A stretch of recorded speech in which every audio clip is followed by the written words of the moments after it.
Good day, viewers. Good day. Today I'm going to speak about the economic abuser. That's a huge problem with young women in my sessions. I'm just going to define what they do and who they are for you to identify the economic abuser. They usually watch young women online and they study these women. An economic abuser would preferably choose a woman over 30 with no children, which means he has more access. Women has a natural tendency to be a nurturer. And over 30, you are a nurturer because you're preparing for motherhood, you would like to get married. That is most of the women, not all women. Right. And so over 30, professional, preferably no children. If the woman has a child, hopefully the baby daddy is not too attached to the family, so that he has access. So they would usually spend a lot of time online to chat up the women, to gain confidence with them, and they tell them stories about how successful they are and what they are doing. And they'll take 3 months to 6 months until they form a relationship. Once they tell a woman, I love you, and she responds, that is when the plan is set in motion. So there are times when they are introduced, they go on a first date, he's got a smart car, he's got his own accommodation, they'll even talk about a tender.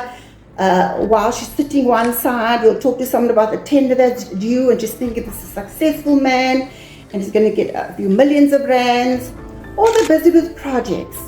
But once they know the woman is in love, the truth comes out, or the story comes out that's made up.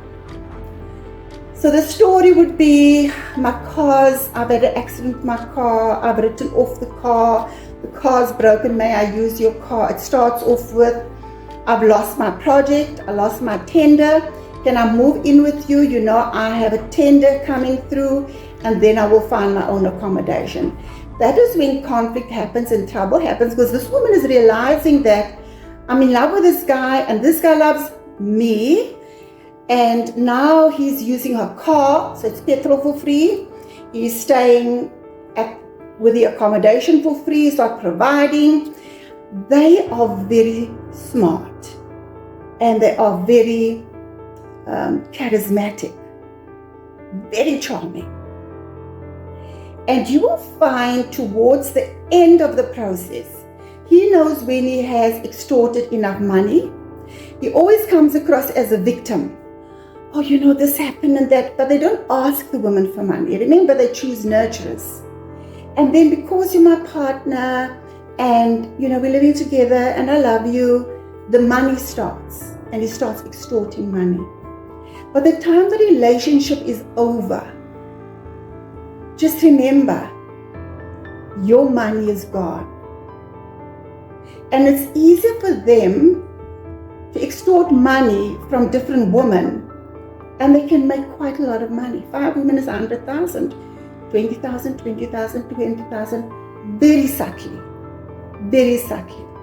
They would also introduce you to their mother, the brother, and the sister. Just remember, it might not be the actual family. It's the syndicate that you're visiting. And you will pick up if it's a real mother-in-law. You know, she's overprotective. She wants to know a lot about you. These mothers, they try and be distant because they don't want you to get to know them that well, in case you find out something. So yes, you over 30 and you would like a baby, they are not interested in the baby. They might encourage you to abort. Their goal is not being a husband, the goal is not being a daddy. The goal is extorting as much money out of you very subtly, very charming. I did not ask you for money. I did not ask you for petrol money. You allowed me into your home. You said that you love me. Just remember, they are always the victim. They're always in need, but they come across as though they have. Also remember, they become emotionally abusive because when they start off, they say, I love you. and they have to play lovey-dovey. They can't do it for long. So then they start being abusive. Some emotional, some physical. I hope this has helped you. Thank you.